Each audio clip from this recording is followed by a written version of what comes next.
하나님 말씀입니다. 앉으신 채로 경청하십시오. 누가복음 18장 1절에서 8절 말씀입니다. 신약 성경 124면입니다. 신약 성경 124면 누가복음 18장 1절에서 8절 말씀입니다. 제가 말씀을 받들어 읽습니다. 18장 1절입니다. 예수께서 그들에게 항상 기도하고 낙심하지 말아야 할 것을 비유로 말씀하여 이르시되, 어떤 도시에 하나님을 두려워하지 않고 사람을 무시하는 한 재판장이 있는데, 그 도시에 한 과부가 있어 자주 그에게 가서 내 원수에 대한 나의 원한을 풀어주소서 하되, 그가 얼마 동안 듣지 아니하다가 후에 속으로 생각하되, 내가 하나님을 두려워하지 않고 사람을 무시하나 이 과부가 나를 번거롭게 하니 내가 그 원한을 풀어주리라. 그렇지 않으면 늘 와서 나를 괴롭게 하리라 하였느니라. 주께서 또 이르시되, 불의한 재판장이 말한 것을 들으라. 하물며 하나님께서 그 밤낮 부르짖는 택하신 자들의 원한을 풀어주지 아니하시겠느냐? 그들에게 오래 참으시겠느냐? 내가 너희에게 이르노니 속히 그 원한을 풀어주시리라. 그러나 인자가 올 때에 세상에서 믿음을 보겠느냐 하시니라. 아멘. 아버지 하나님, 오직 주님만이 저희의 반석 소망이 되십니다. 오늘도 거친 광야길 같은 인생에서 저희를 붙들어 주시는 주님 팔을 의지하며 주님 앞에 나와 엎드립니다.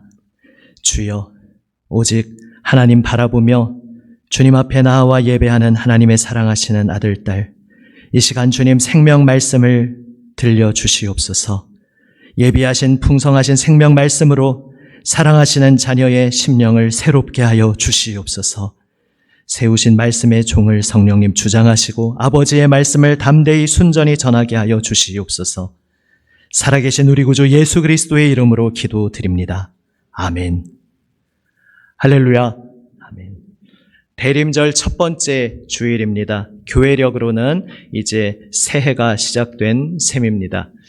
이제 세상의 달력에서 마지막 달을 또한 맞이하고자 11월 마지막 주를 맞이하고 있습니다. 이 마무리와 새 출발 가운데 더욱 주님 앞에 엎드리며 주님의 붙드시는 손길로 힘차게 나아가는 우리 모두가 되시기를 주님의 이름으로 축복합니다. 아멘. 누가복음 18장은 오래되지 않은 얼마 전에 한번 나누었던 말씀 같습니다. 그때 나누었던 말씀 위에 조금 한 가지를 더하여 한 걸음 더 나아가 보고자 합니다. 그때 나눌 때의 초점은 예수님께서 이 비유를 말씀하시면서 하물며 하나님께서는 이라는 부분을 강조하고 계심을 보았습니다. 그러니까 끈질기게 물고 늘어졌더니 어쩔 수 없어서 들어주었다. 이것이 초점이 아니라 하나님과는 완전히 반대편에 있는 대조적인 이 악한 재판장조차도 포기하지 않고 계속 나아가 하소연을 했더니 귀찮아서라도 들어주었는데, 하물며 그것과는 완전히 대조적인 하나님, 우리의 아버지, 긍휼과 사랑의 아버지께서 그 사랑하시는 자녀가 포기하지 않고 끊임없이 부르짖고 있는데 그 부르짖음을 외면하실 리가 있겠느냐? 그 부르짖음은, 우리의 기도는 반드시 응답된다. 여기에 초점을 맞추어 말씀을 나누었습니다. 이제 오늘 한 걸음 더 나아가 생각을 해봅니다. 지금 오늘 말씀 제목이 믿음이란 4, 기다리는 삶 1입니다. 이제 11월 동안 나누었던 믿음이란의 마지막 완성이면서 대림절을 시작하면서 또한 대림절 시리즈 설교의 첫 번째이기도 하는 겹치는 설교라는 의미입니다. 믿음이란 오늘 생각하는 이 네 번째, 오늘 본문 말씀에 예수님께서 믿음을 언급하고 계십니다. 포기하지 말고 기도하라 말씀하시면서 결론이 믿음을 보겠느냐 말씀하고 계십니다. 믿음을 보겠느냐, 포기하지 않고 기도하고 있는 한 사람을 내가 과연 발견할 수 있겠느냐, 이런 말씀입니다. 이 말씀 배후에 무슨 뜻이 깔려 있습니까? 예수님 믿고 예수님 따르는 길이 결코 녹록지 않고 쉽지 않다는 말씀입니다. 그것을 너무나 주님께서도 이해하고 잘 알고 계시다는 말씀입니다. 이 비유를 예화를 말씀하시면서 시작하는 서두가 무엇이었습니까? 1절에 보시면 항상 기도하고 낙심하지 말아야 할 것을 비유로 말씀하여. 그러니까 지난번에도 말씀드렸지만 뒤집어서 보자면 예수님 믿고 따르는 이 믿음의 길이 낙심이 생길 수 있는 상황이라는 것을 전제하고 계시다는 것입니다. 그래서 오늘 주님께서 말씀하시고 싶으신 것이 무엇이겠습니까? 항상 기도하라는 것인데, 그래서 믿음을 보겠느냐라고 질문하시는 것 속에서 믿음이 무엇인가? 믿음은 기도를 멈추지 않는 것이다.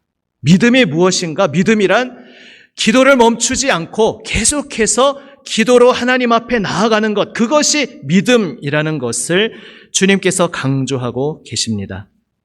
이제 오늘 나누는 말씀은 그렇다면 항상 기도하라고, 멈추지 말고 중단 없이 기도하라고 말씀하셨는데 기도할 때에 무슨 일이 일어나고 있는 것인지, 우리가 기도하고 있다면 우리가 기도하고 있는 삶 속에서 무슨 일이 일어나고 있는지를 생각해 보고자 합니다.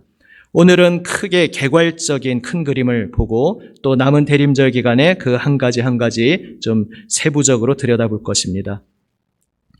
항상 기도하고 있을 때에 우리의 삶 속에 무슨 일이 일어납니까? 우리의 눈이 열려서 주님의 진실을 보게 됩니다. 제가 몇 번 자주 사용하고 있는 표현이 있지 않습니까? 우리가 현실이라는 말을 부정적으로 많이 사용하고 심지어 좀 왜곡되게 사용할 때가 많은데, 이를테면 기독교인들이, 믿는 이들이 열심히 기도한 다음에 눈을 뜨고 자 이제 현실적인 문제로 돌아가서 이야기를 해봅시다라고 말할 때, 물론 그 말이 나오는 배경은 다 이해가 되지만 자칫하면 우리 속에 두 가지를 갈라내는 생각이 나도 모르게 우리 속에 자리 잡게 하고 있을 수 있다는 거죠. 지금까지 열심히 기도한 거는 현실이 아니고 이제부터 나눌 이야기는 현실이라고 이분법적으로 우리 스스로도 나누고 있는 것이 아닌지 생각하게 됩니다. 그래서 제가 표현했습니다. 현실 너머의 현실이 있다. 우리가 보통 현실이라고 말할 때는 살아계신 하나님이 보이지 않는 것 같고 하나님이 침묵하고 계신 것 같고, 그래서 눈으로 볼 때에는 도저히 이 세상을 하나님께서 창조하시고 주관하고 계시다는 사실이 잘 보이지 않는 것 같은데, 우리는 흔히 그러한 냉엄한 모습을 현실이라는 단어로 표현하는데, 그러나 성경이 말씀하는 것이 무엇입니까? 물론 여기에는 현실이라는 단어는 좀 사용하기에 너무 가벼운 단어일지도 모릅니다. 하지만 우리가 사용하고 있는 단어이기에 제가 그냥 사용을 합니다. 현실 너머에 진짜 현실이 있다. 현실 너머에 있는 현실, 바로 보이지 아니하시지만 분명히 하나님은 살아계시고 이 세상에 진화론적으로 혹은 어쩌다가 우연히 생겨난 세상이 아니라 하나님께서, 창조주이신 하나님께서 창조하셨고 그 하나님께서 지금 이 세상을 방관하고 방치해두고 계신 것이 아니라 하나님의 방법대로 하나님의 일을 분명히 이루어가고 계시고 마침내 하나님의 그 일을 온전히 성취하실 것이라는 그 현실 너머에 참 현실이 있다는 것을 성경은 우리에게 말씀해주고 있습니다. 우리가 항상 기도하고 있을 때 무슨 일이 우리에게 일어나고 있는 것입니까? 눈이 열려서 주님의 진실을 보게 됩니다. 현실 너머의 참 현실을 보게 됩니다.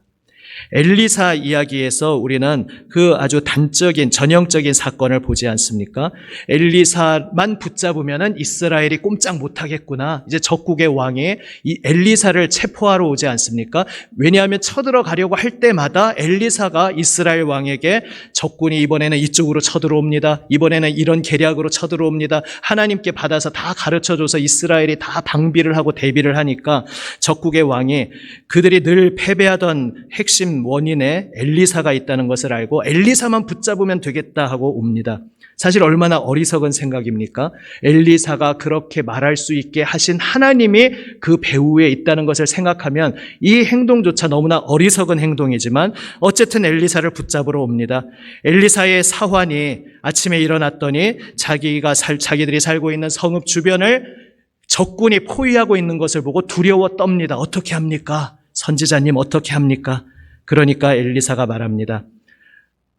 하나님, 제가 보고 있는 것을 저 사환도 보게 하여 주옵소서. 하나님께 기도합니다. 그 순간 사환의 눈이 열리고 엘리사가 보고 있는 세계를, 현실 너머의 참 현실의 세계를 비로소 보게 됩니다. 보았더니 무엇이 보입니까? 적군이 둘러싸고 있는 것은 여전히 현실이지만 그것과 비교되지 않는 압도적인 군세로 하나님의 군대가, 불말과 불병거가 그 성읍을 에워싸고 있는 것을 비로소 보게 됩니다. 기도하고 있는 삶에 무슨 일이 일어납니까? 우리의 눈이 열려 참으로 살아계신 하나님께서 우리의 삶을 주관하고 계시고 우리를 지키고 계시고 우리와 함께하고 계심을, 그 현실 너머의 참 현실을 우리는 볼 수 있게 됩니다. 세례 요한과 예수님의 이야기에서도 그것을 우리는 발견하게 됩니다. 세례 요한이야말로 예수님이 누구신지 증거하러 온 사람인데, 그래서 세상 모든 사람이 예수님에 대해서 저분이 메시아 맞는가 회의와 의심이 들기 시작해도 끝까지 흔들리지 않아야 할 최후의 보루가 말하자면 세례 요한이라고 생각할 수도 있는데, 세례 요한조차도 헷갈렸습니다. 그가 생각하던 메시아의 상과 예수님의 삶이 너무나 달랐습니다. 그래서 그는 감옥에 갇혀 있었기에 자기 제자들을 시켜서 예수님께 질문하게 합니다. 가서 제자들이 질문합니다. 선생님, 우리가 기다리고 있는 분이 당신 맞습니까? 아니면 우리가 다른 분을 기다려야 합니까? 어떻게 보면 굉장히 당돌할 수 있는 질문을 합니다. 그만큼 세례 요한의 마음이 너무나 황폐해졌고 너무나 알 수 없게 되었고, 예수님이 분명히 메시아라고, 주님이 약속하신 구원자라고 내 입으로 증거했는데 내가 혹시 잘못 생각했나 헷갈릴 만큼 그가 걷고 있는 믿음의 길, 하나님께서 함께 하시고 있는 길이었지만 녹록지 않고 만만치 않고 낙심이 일어날 수 있는 길이었음을 보게 됩니다. 그러한 세례 요한을 향해 예수님께서 대답하십니다. 묵묵히 예수님께서 그때 마침 하고 계시던 일을 계속 행하십니다. 병든 자를 고치시고 눈먼 자의 눈을 열어주시고 듣지 못하던 자의 귀를 열어주시고 걷지 못하던 자가 걷게 하시고 죽은 자가 살아나는 그 역사를 보여주시고 또 그 제자들에게 들려주시며 그것을 대답으로 세례 요한에게 들려주라 합니다. 무슨 이야기입니까? 지금 현실을 보는 눈으로 볼 때에는 하나님만 올곧게 증언하고 정말 곁눈질, 한눈 팔지 않고 온전히 주님만 향해 열심히 달려왔던 세례 요한이 악을 행하는 왕에 의해 어이없이 붙잡혀서 언제 죽을지 모르는 사형 날짜만 기다리고 있는 너무나 억울하고 참담한 시간이었습니다. 그래서 세례 요한이 자신의 삶의 상황을 보니까 지금 이 삶을 방치해 두고 있는 저 예수님, 그리고 하나님, 지금 무슨 일이 일어나고 있는지 도무지 알 수가 없는 헷갈리는 상황에 들어갔던 것입니다. 그래도 하나님이 계시다는 것은 의심할 수 없기에, 그러면 예수님이 메시아가 아닌가? 저분이 메시아라면 진작에 이 헤롯 왕궁도 다 때려 부수고 나도 구출해 주시고 지금 이 세상을 모순과 부조리로 짓밟고 있는 모든 악의 무리들을 다 처단하셔야 될 것 같은데 왜 저 한 구석에서 병자들만 고치고 계시는가? 그래서 그는 질문했는데 예수님의 대답은 그냥 그 병자들을 고치고 계시는 것으로 대답을 들려주신 것입니다. 무슨 말씀입니까?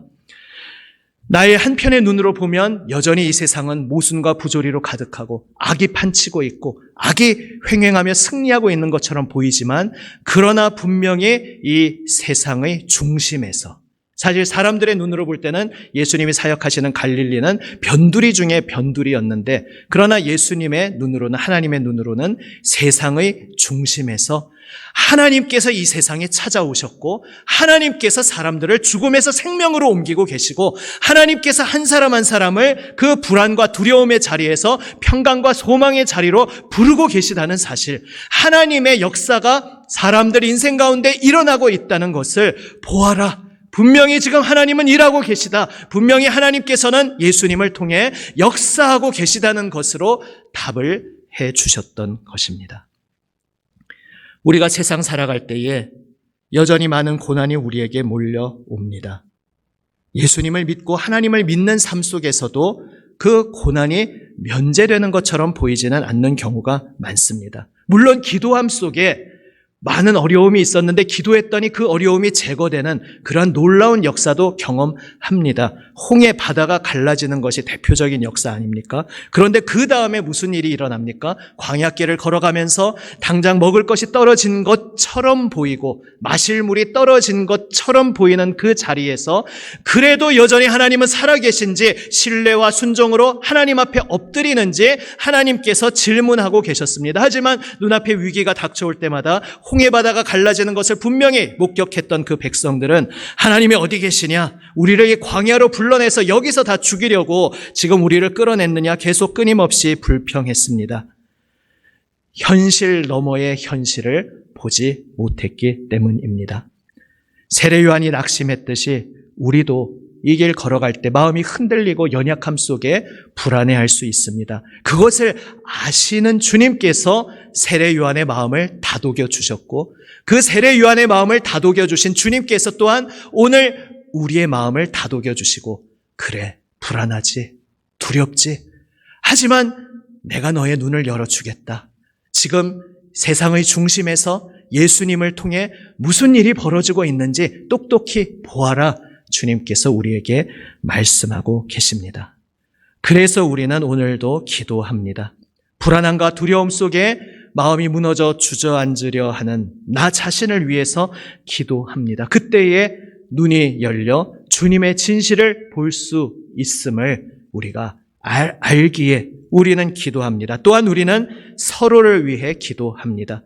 엘리사가 자신의 사환을 위해서 기도했을 때 남을 위해서 기도하는 것을 도고라고 성경에서 말씀하고 있지 않습니까? 우리가 흔히 중보기도라고도 표현하는데 사실 그 엄밀히 단어를 따지시는 분들은 중보는 오직 예수님만 유일하게 하시는 것이니까 중보기도가 아니라 중보적 기도라고 하든지 아니면 성경에 나온 단어로 도고라고 하든지 이런 말씀을 하십니다. 저도 그래서 요즘 도고라고 많이 사용하고 있는데요. 그러한 도고의 기도로 중보적 기도로 우리를 부르십니다. 그래서 엘리사가 사환을 위해 기도했던 것처럼 우리가 사랑하는 누군가를 위해 기도할 때 주님께서 그의 눈을 열어주셔서 이 척박한 땅에서 신음하고 울부짖고 있는 내가 사랑하는 그 사람이 눈이 열려서 현실 너머의 현실을 볼 수 있게 불말과 불병거를 볼 수 있게 우리는 서로를 위해 기도하는 것입니다. 그래서 서로를 위해 기도하는 도고의 자리 중보적 기도로 부름받은 우리는 참으로 행복한 사람들인 것입니다. 항상 기도함 속에 눈이 열리고 주님의 진실을 바라보는 우리 모두의 복된 삶을 누리시기를 바랍니다. 우리가 항상 기도하고 있을 때 또한 무슨 일이 일어납니까? 우리 삶의 방향을 재조율하게 됩니다. 다시 말해 하나님께서 나를 부르신 이 길이 어떤 길인지 다시 기억하며 내가 어디를 향해 달려가야 하는지 그 목적지를 다시 잡게 됩니다. 그것을 하지 못하니까 광야를 걷던 이스라엘은 계속 거꾸로 애굽으로 돌아가겠다고 계속해서 끊임없이 말합니다. 그러나 하나님의 말씀 약속을 붙잡고 계속해서 재조율이 일어난 갈렙과 여호수아는 하나님이 약속하신 그 약속의 땅을 향하여 뒤돌아서지 않고 그 땅을 향해 나아갈 수 있었습니다.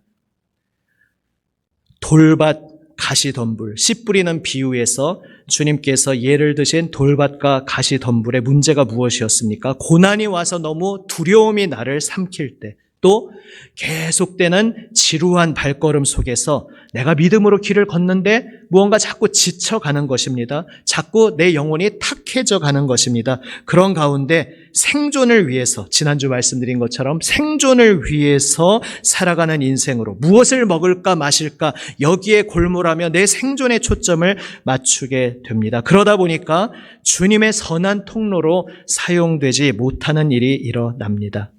이것에 대해서 좀 더 자세한 이야기는 이제 앞으로 대림절 기간에 조금 더 나누겠습니다.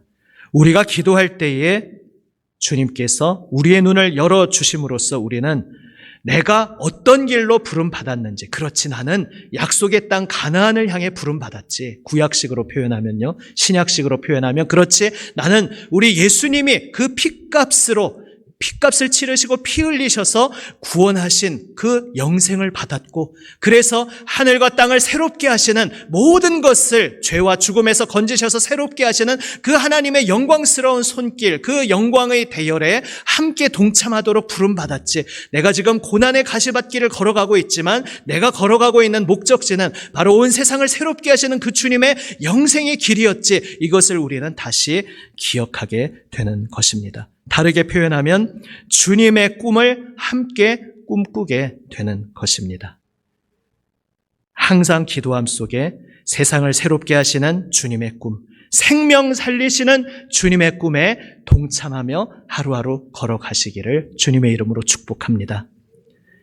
우리가 기도를 멈추지 않을 때 우리는 또한 하나님 품에 머물러 그분의 임재를 즐거워하며 누리게 됩니다.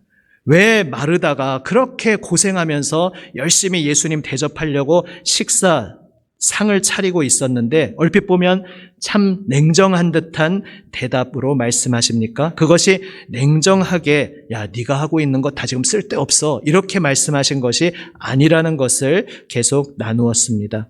마르다를 너무나 사랑하시기에 그 영혼, 그 마음이 무엇으로 인해 참된 기쁨으로 충만하게 될 것인지, 무엇으로 인해 그 마음이 평강으로 가득하게 될 것인지 아시기에 마르다를 사랑하시는 주님께서 그도 그 평강의 길, 기쁨의 자리로 나오기를 원하셨기에 가장 중요한 것이 무엇인지 말씀해 주셨던 것입니다.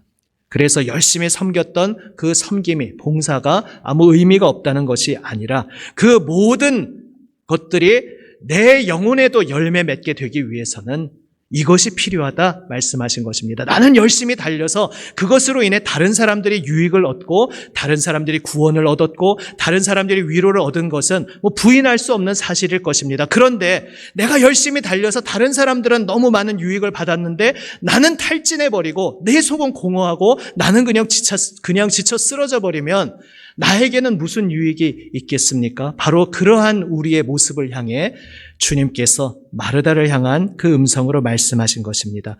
가장 중요한 것을 그 동생 마리아는 놓치지 않았다. 주님 발치에 앉아 주님 말씀 듣는 것.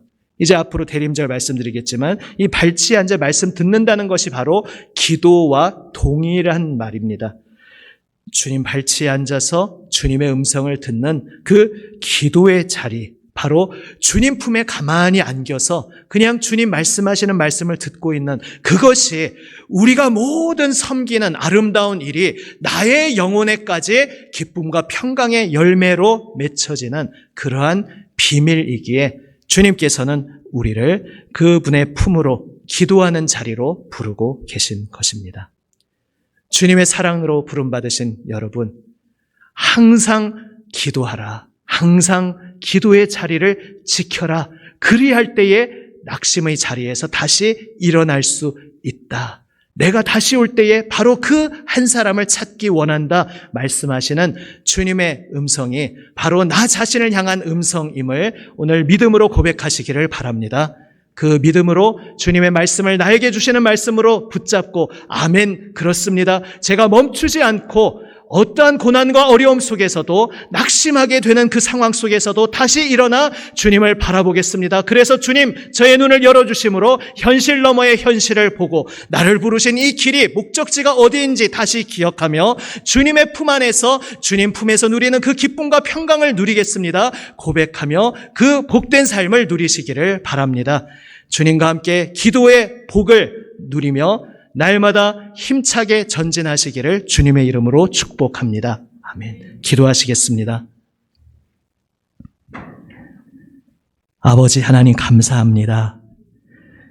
주님, 낙심할 수밖에 없는 힘겹고 고단한 이 광야 여정 길에서 그러니 기도하라.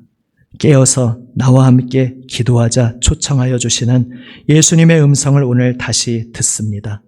주님이 대림절을 시작하는 첫 주일, 주님 저희의 삶이 온전히 주님을 기다리는 삶이 되기를 원합니다. 바로 기도하는 삶이 되기를 원합니다. 믿음은 기도하는 것이다 말씀하신 주님 말씀 오늘 가슴 깊이 간직하며 주여 저희의 삶 속에서 기도의 열매 맺혀지게 인도하여 주시옵소서. 열심히 달려오며 수고했던 나의 모든 발걸음, 많은 사람에게 도움이 되고 유익이 되었는데 그것이 나 자신, 저희 자신에게도 풍성한 생명과 기쁨과 평강의 열매로 맺혀지도록 늘 주님 기도의 자리에 머물러 있게 하여 주시옵소서. 살아계신 우리 구주 예수 그리스도의 이름으로 기도드립니다. 아멘.